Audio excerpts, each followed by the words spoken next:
Assalamualaikum warahmatullahi wabarakatuh. Hari ini kita akan membahas tentang analisis konsep dan miskonsepsi virus, bakteri, dan protista.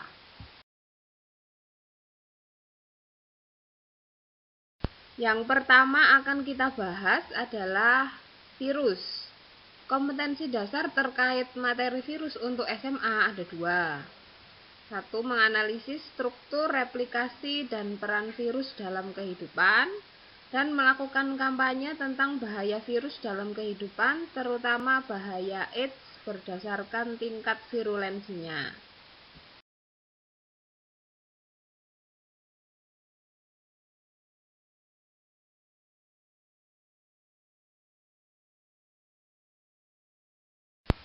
Berikut ini adalah peta konsep materi virus berdasarkan kedua KD yang telah dipaparkan sebelumnya. Kita akan mempelajari struktur, replikasi, peranan. Nanti replikasi ada lisis dan lisogenik. Peranannya ada peranan positif dan peranan negatif. Yang nanti kalau peranan negatifnya dapat dikaitkan untuk KD 4.4 tentang kampanye bahaya virus.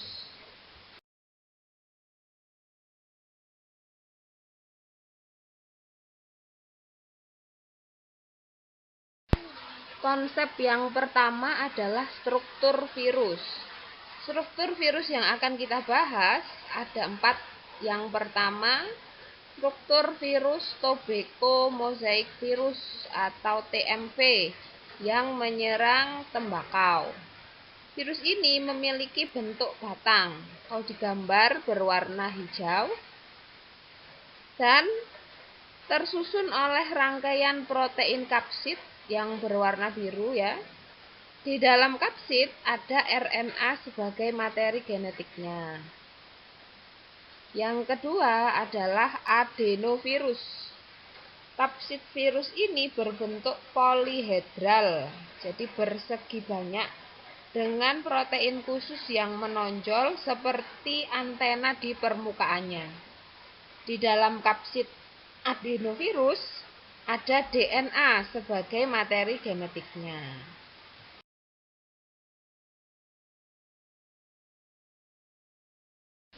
Virus berikutnya adalah virus HIV, memiliki bentuk cenderung bulat dengan selubung protein di sebelah luar kapsid.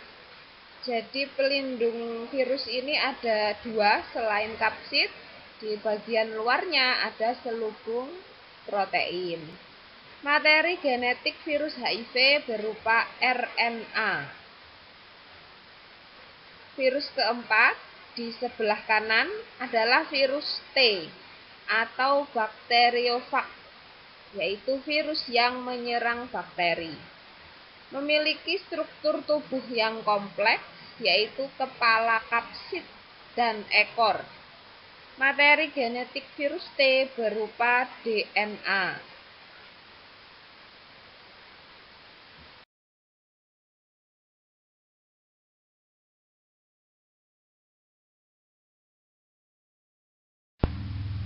Berdasarkan 4 contoh virus sebelumnya, dapat kita simpulkan jika struktur tubuh virus dapat dibedakan menjadi dua, yaitu virus tanpa selubung dan virus dengan selubung.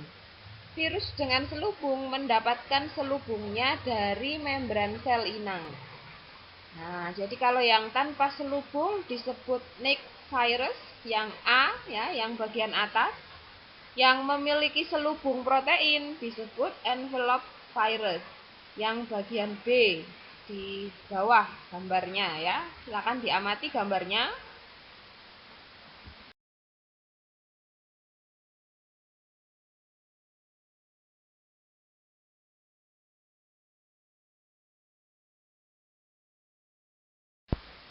Selanjutnya kita bahas mengenai replikasi virus secara lisis. Ada 5 tahap yang terjadi. Tahap pertama adalah pelekatan atau attachment virus pada permukaan sel inang. Jadi virusnya kalau digambar dicontohkan adalah bakteriofag virus T melekat pada pada dinding sel bakteri sebagai inangnya. Tahap kedua adalah penetrasi materi genetik virus ke dalam sel inang. Jadi virusnya memasukkan DNA materi genetiknya ke dalam sel inang. Tahap ketiga adalah replikasi dan sintesis. Yang disintesis adalah komponen tubuh virus. Hal ini dilakukan setelah virus mengambil alih DNA inang. Jadi, metabolisme dan sintesis protein di dalam sel inang dikendalikan oleh virus. Tahap keempat adalah perakitan. Komponen-komponen tubuh virus yang telah terbentuk selanjutnya dirakit menjadi virus baru yang utuh di dalam sel inang. Tahap kelima adalah pelepasan. Sel inang mengalami lisis atau pecah sehingga virus-virus baru dapat keluar dan menginfeksi sel lainnya. Cara replikasi yang kedua adalah lisogenik yang ditandai dengan tidak terjadinya lisis pada sel inang. Ada 4 tahap dalam replikasi lisogenik. Tahap pertama adalah pelekatan, yaitu virus melekat pada permukaan sel inang. Tahap kedua adalah penetrasi. Materi genetik virus dimasukkan ke dalam sel inang.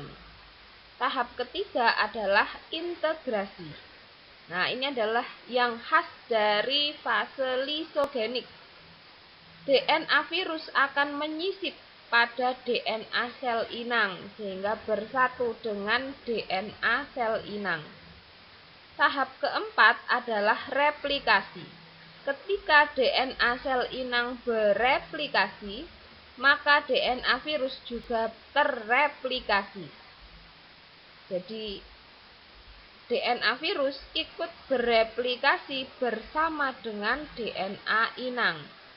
Apabila kondisi telah sesuai, virus akan kembali melakukan cara lisis sehingga dapat menginfeksi sel lainnya.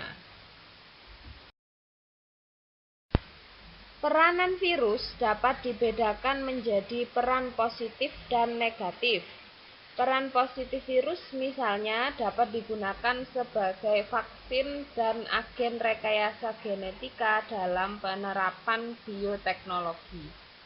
Adapun peran negatif virus misalnya dapat menyebabkan infeksi sehingga virus bersifat patogen. Patogenitas virus bersifat spesifik, yakni dia hanya akan menyerang tumbuhan atau hewan atau manusia saja. Jadi tidak bisa virus tumbuhan menyerang hewan atau manusia, begitu juga sebaliknya.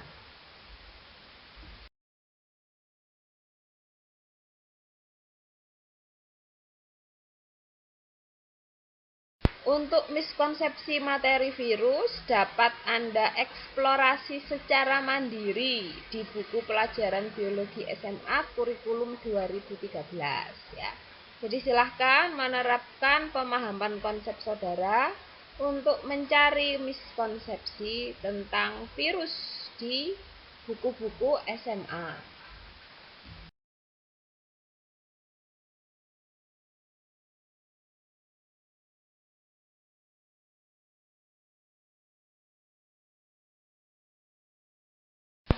Materi selanjutnya adalah bakteri.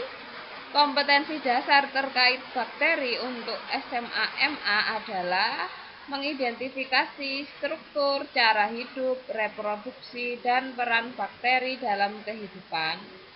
Yang kedua adalah menyajikan data tentang ciri-ciri dan peran bakteri dalam kehidupan.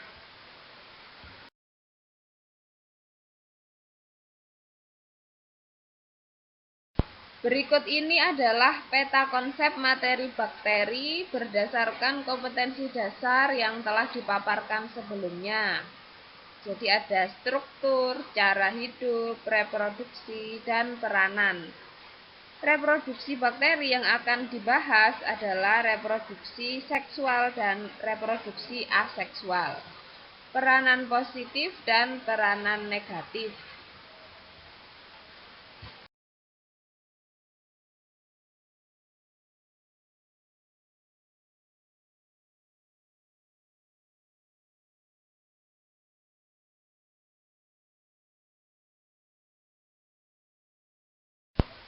Konsep pertama adalah struktur bakteri. Apabila diamati dengan mikroskop, morfologi sel bakteri dapat dibedakan menjadi 3, yaitu kokus atau bulat di gambar A, kemudian ada basil atau batang, gambar B, dan spiroset atau spiral, seperti ditunjukkan di gambar C. Selanjutnya adalah struktur anatomi sel bakteri.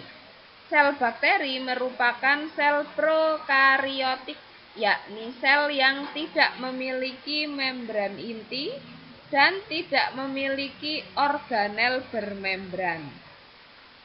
Pada gambar tampak bahwa sel bakteri memiliki 3 lapisan pelindung. Secara urut dari luar ke dalam adalah kapsul, dinding sel, dan membran sel. Sel bakteri ada yang memiliki alat gerak berupa flagel atau bulu cambuk pada permukaan membran sel sehingga menembus kapsul. Terdapat banyak fimbriae atau villi yang berfungsi dalam proses konjugasi.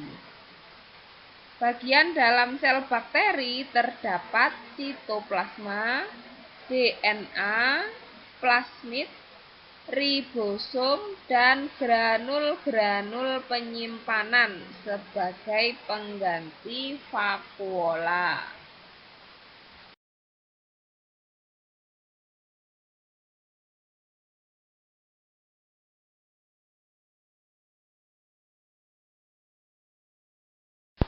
Selanjutnya yang perlu dipelajari peserta didik adalah struktur dinding sel bakteri. Berdasarkan struktur dinding selnya, bakteri dapat dibedakan menjadi 2, yaitu bakteri gram positif yang memiliki lapisan peptidoglikan tebal dan bakteri gram negatif dengan lapisan peptidoglikan yang tipis.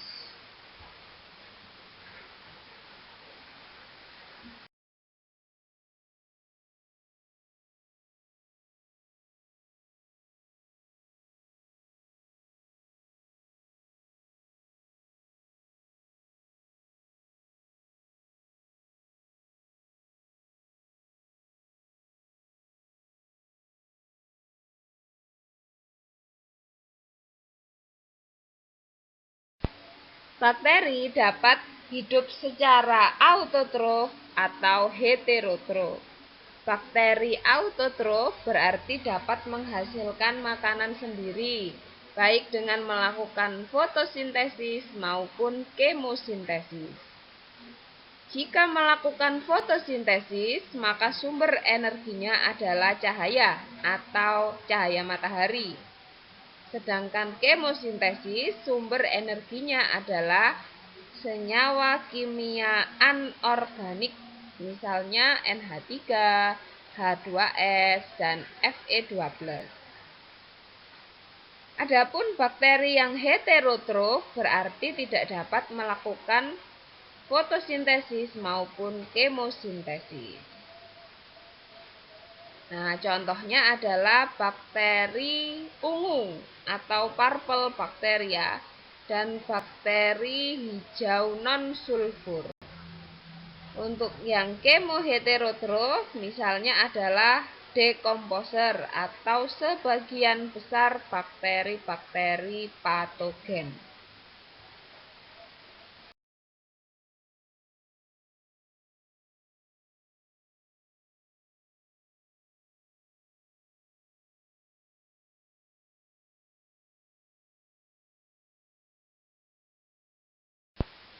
Bakteri dapat bereproduksi secara aseksual dengan pembelahan biner atau secara seksual dengan transformasi, transduksi, dan konjugasi.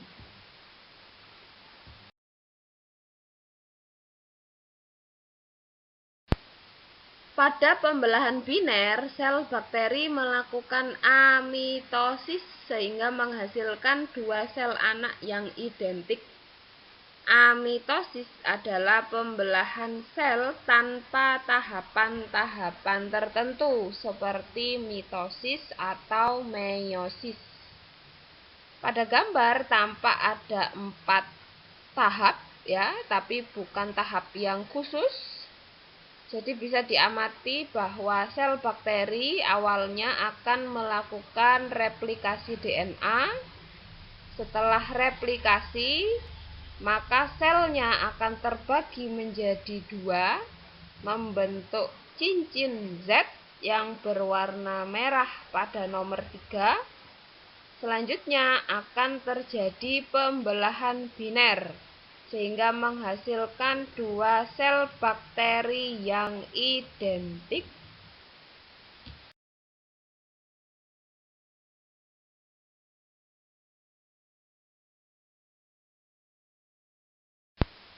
Pada transformasi terjadi penyisipan atau insersi DNA bakteri lain yang telah mati ke dalam DNA bakteri yang masih hidup.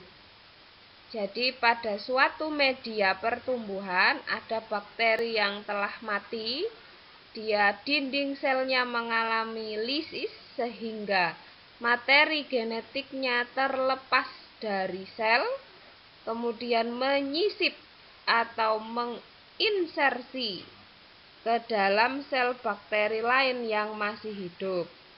Fragmen-fragmen DNA tadi kemudian bersatu dengan DNA dari sel bakteri yang hidup, sehingga terjadi transformasi atau rekombinasi.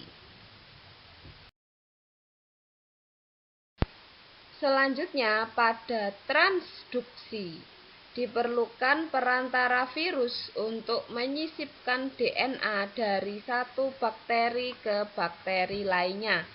Jadi suatu bakteri dapat memiliki sifat dari bakteri lainnya dengan bantuan virus, karena virus biasanya berkembang biak dengan menggunakan sel inang. Nah, proses transduksi ini dapat menyebabkan suatu populasi bakteri menjadi resisten terhadap antibiotik tertentu.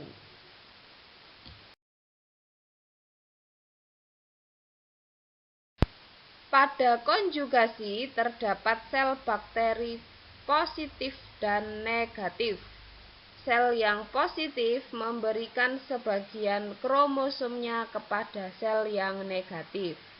Positif disebut juga donor sel, sedangkan yang negatif disebut juga resipien atau penerima.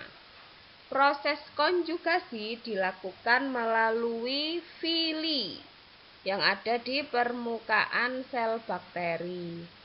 Fili ini akan berfungsi sebagai jembatan untuk transfer materi genetik. Materi genetik yang ditransfer dari sel donor ke sel resipien adalah plasmid yang memiliki sifat resistensi biasanya.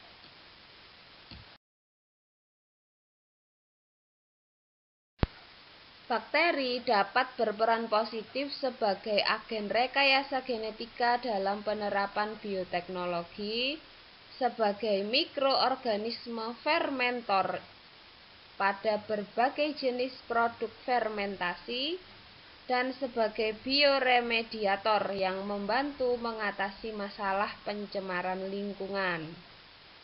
Sedangkan peran negatif bakteri misalnya dapat menyebabkan penyakit pada tumbuhan, hewan, dan manusia.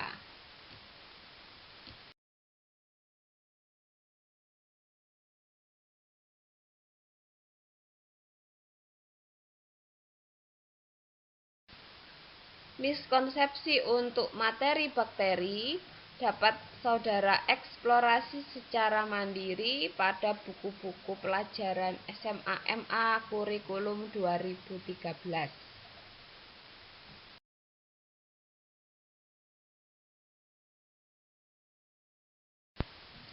Materi ketiga pada pertemuan kali ini adalah protista. Berikut ini kompetensi dasar materi protista untuk SMA MA. Yang pertama, mengelompokkan protista berdasarkan ciri-ciri umum kelas dan mengaitkan peranannya dalam kehidupan. Kompetensi dasar kedua adalah menyajikan laporan hasil investigasi tentang berbagai peran protista dalam kehidupan.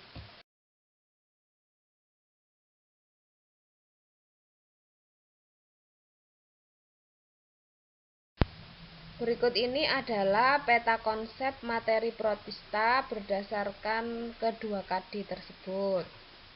Akan dibahas tentang ciri-ciri umum protista mirip hewan, protista mirip tumbuhan, dan protista mirip jamur. Dan peranan positif dan negatif dari protista.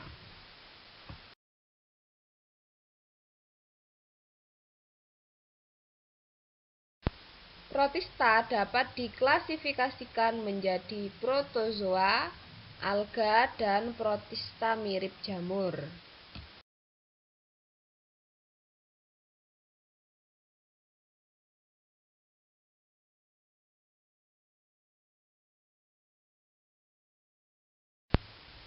Protozoa atau protista mirip hewan dapat dibedakan berdasarkan alat geraknya, yaitu Pseudopodia, Flagellata, Ciliata, dan Sporozoa.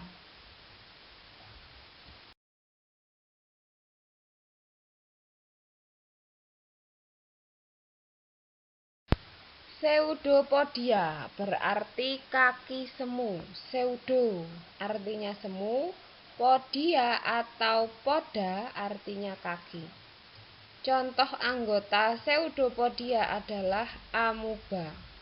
Alat geraknya berupa kaki semu yang merupakan tonjolan sitoplasma dan membran sel yang digunakan untuk menangkap makanan, atau gerakannya disebut fagositosis. Flagellata memiliki alat gerak berupa flagel atau bulu cambuk. Contoh anggotanya adalah Euglena. Pada gambar tampak adanya flagellum atau flagella satu di salah satu ujung dari sel tubuh Euglena. Euglena ini merupakan protozoa yang juga menyerupai tumbuhan karena dia memiliki kloroplas. Silakan diamati gambarnya. Yang berwarna hijau itu adalah kloroplas, sehingga memungkinkan dia untuk melakukan fotosintesis.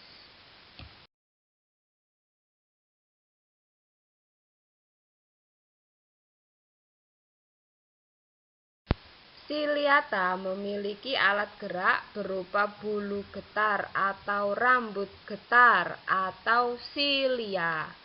Contoh anggotanya adalah Paramecium. Jadi di bagian tepi selnya dia terdapat banyak silia atau rambut getar.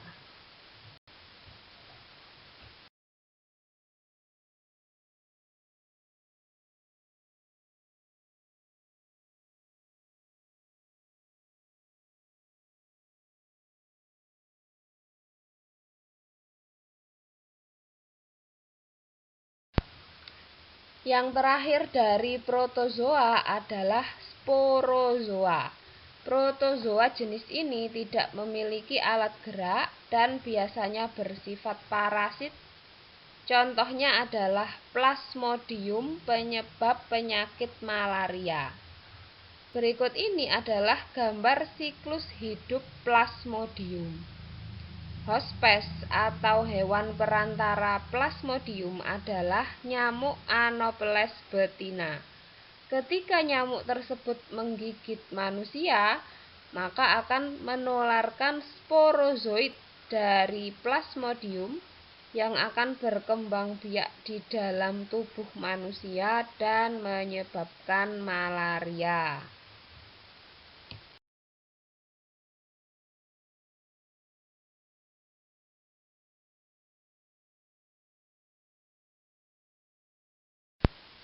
Kelompok protista selanjutnya adalah protista mirip tumbuhan atau yang sering disebut alga.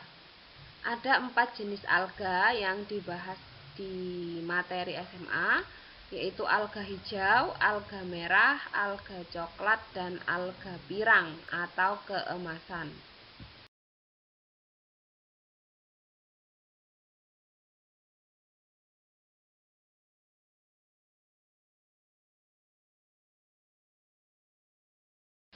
Alga yang pertama adalah alga hijau, memiliki pigmen klorofil A dan B sebagai pigmen yang dominan. Struktur tubuh dari alga hijau bervariasi, mulai dari satu sel hingga beberapa sel yang membentuk koloni. Contoh dari alga hijau adalah Spirogyra yang merupakan alga hijau filamentus atau bentuk seperti benang dengan kloroplas yang unik karena berbentuk spiral. Bisa Anda amati di gambar A. Kemudian di gambar B ada Volvox globator, yaitu alga hijau yang berkoloni. Sedangkan di gambar C adalah ulva, disebut juga selada laut atau siletes karena struktur tubuhnya menyerupai tumbuhan selada.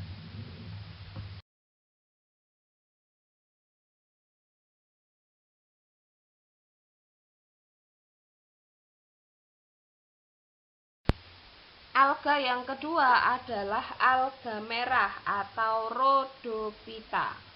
Alga merah didominasi oleh pigmen merah atau phycoerythrin sehingga menutupi pigmen lainnya seperti klorofil A, klorofil D, karoten, dan phycocyanin.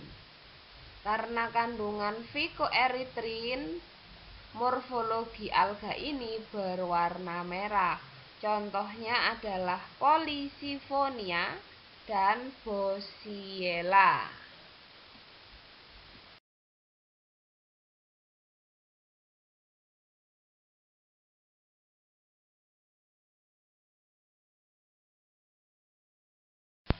Selanjutnya adalah alga coklat atau Phaeophyta.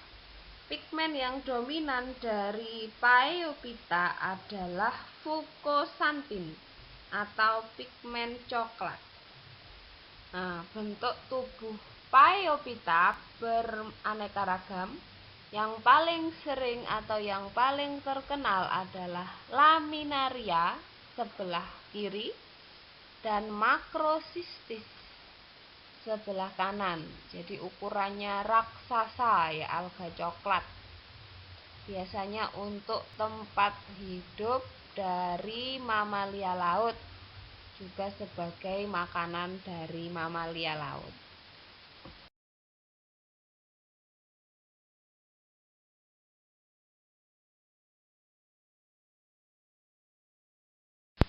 Alga pirang atau Chrysophyta atau golden algae.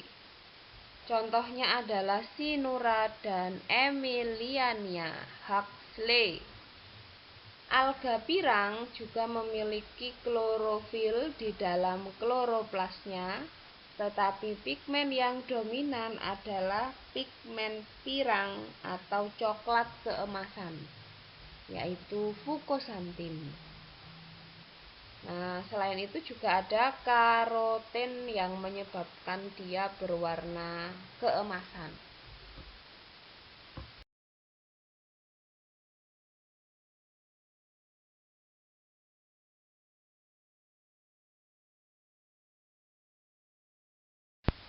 Klasifikasi yang ketiga adalah protista mirip jamur. Dikatakan mirip jamur karena dia menghasilkan spora, memiliki dinding sel tetapi tidak bisa melakukan fotosintesis.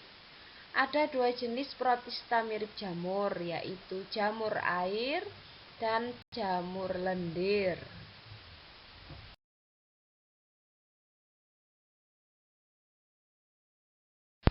Jamur air umumnya hidup di air, bersifat saprofit dan hidup di sisa-sisa materi organik yang telah mati sebagai dekomposer.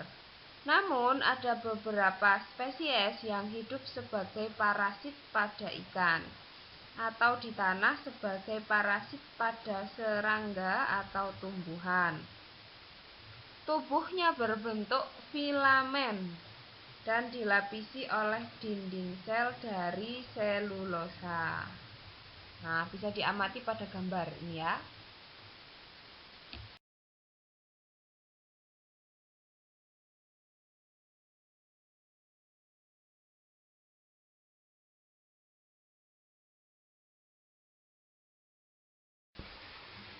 Dalam daur hidupnya, jamur air bereproduksi secara aseksual dengan menghasilkan spora yang disebut zoospora. Zoospora bersifat motil karena dilengkapi dengan flagela. Zoospora akan berkembang menjadi jamur air dewasa yang bersifat diploid.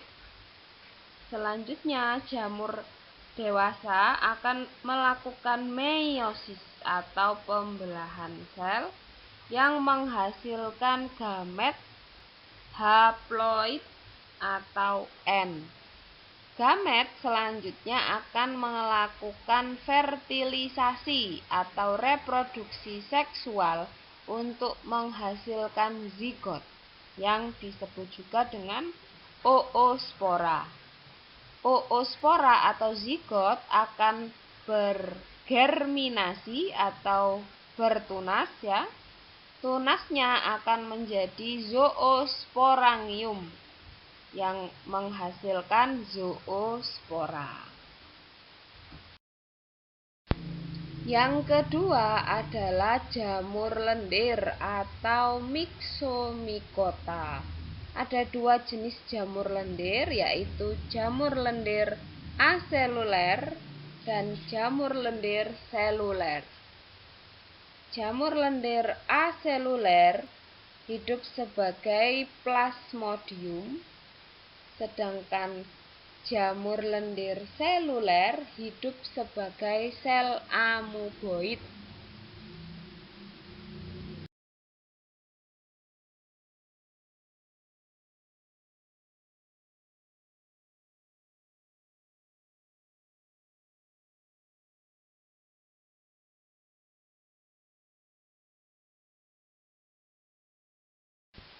Berikut ini adalah bagan reproduksi seksual jamur lendir aseluler.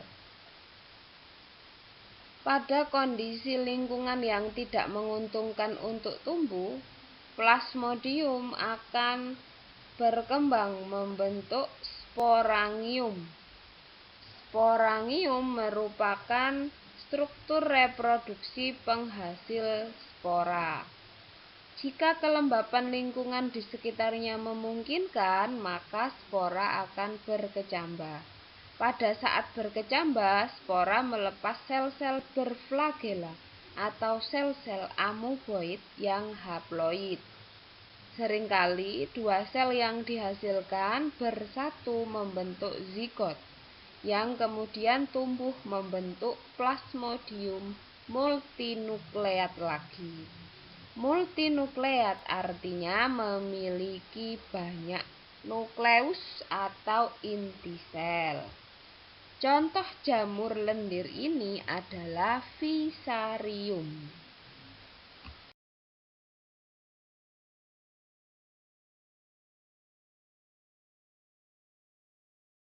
Peranan protista. Protista memiliki peran positif dan peran negatif. Peran positifnya misalnya sebagai bahan pangan atau bahan makanan. Contohnya adalah alga hijau, alga merah, alga coklat. Nah, bisa sebagai bahan untuk membuat agar-agar. Juga bisa digunakan sebagai bahan obat. Kemudian peran positif yang selanjutnya adalah komponen ekosistem. Jadi karena protista merupakan makhluk hidup, ada yang bersifat autotrof sehingga menjadi produsen, ada yang bersifat heterotrof berarti menjadi konsumen. Jika protista tidak ada di ekosistem, maka keseimbangan ekosistem juga akan terganggu. Kemudian peran negatif protista adalah sebagai patogen. Bisa patogen pada tumbuhan, patogen pada hewan, atau patogen terhadap manusia. Contohnya misalnya Plasmodium yang menyebabkan penyakit malaria pada manusia, atau amuba yang menyebabkan diare pada manusia. Untuk protista yang lain, misalnya jamur air yang dapat menyebabkan penyakit pada ikan karena habitat jamur air di air.